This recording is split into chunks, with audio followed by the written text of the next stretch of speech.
জাতীয় মসজিদ বায়তুল মোকাররমে ঈদুল আজহার ৫টি জামাত হয়েছে। সকাল ৭টায় প্রথম ও পৌনে ১১টায় শেষ জামাত অনুষ্ঠিত হয়। ধর্মপ্রাণ মুসল্লিরা নামাজের মাধ্যমে মহান আল্লাহর কাছে দেশ, জাতীয় মুসলিম উম্মার শান্তি কামনা করেন। এছাড়া যুদ্ধবিধ্বস্ত ফিলিস্তিনিবাসীদের জন্য দোয়া করা হয়। এ সময় হাজারো মুসল্লির আমিন আমিন কণ্ঠে ধ্বনিত হয় বায়তুল মোকাররম মসজিদ। আরও জানাচ্ছেন রিফাত শিশির। সকালের সূর্য উঁকি দিতেই নগরীর বিভিন্ন স্থান থেকে মুসল্লিরা জড়ো হতে শুরু করেন জাতীয় মসজিদ বায়তুল মোকাররমে।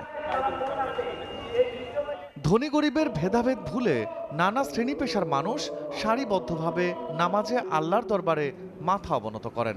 নামাজ শেষে ইমামের নেতৃত্বে মুসলিম উম্মার শান্তি কামনা করেন সবাই।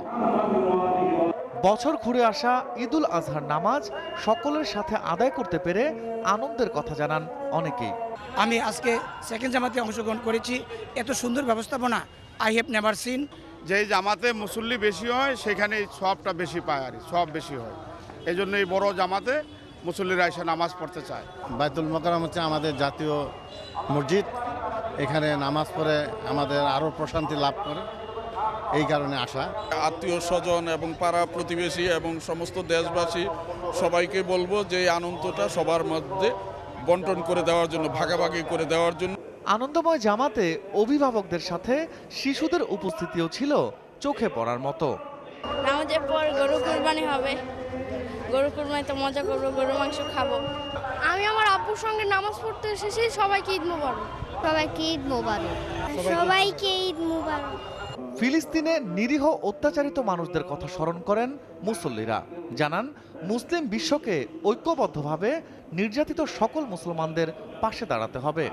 ফিলিস্তিনে আমাদের মা বোনদেরকে যেন আজকের এই আনন্দের কোটি মুসলমানের উছিলায় যেন আল্লাহ তাআলা তাদেরকে এই মহাযুদ্ধ থেকে পরিত্রাণ দেন এবং একটি ইসলাম রাষ্ট্র হিসেবে আল্লাহ তাআলা কবুল করেন। দোয়া ছাড়া আমাদের তাছাড়া আমাদের কাছে করণীয় নেই। কারণ আমরা সমস্ত মুসলিম যদি এক ঐক্যবদ্ধ হয়ে যদি আজকে কিছু করতে পারতাম তাহলে সবার জন্য ভালো লাগতো।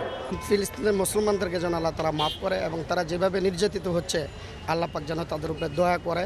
যারা প্যালেস্টাইনে এত স্যাক্রিফাইস করতেছে, এত রক্ত দিচ্ছে, তাদের ব্যাপারে অনেক মসজিদেই দোয়া করা হয় না। আজকে মসজিদে দোয়া করা হয়েছে, এটা আমার কাছে খুব ভালো লেগেছে।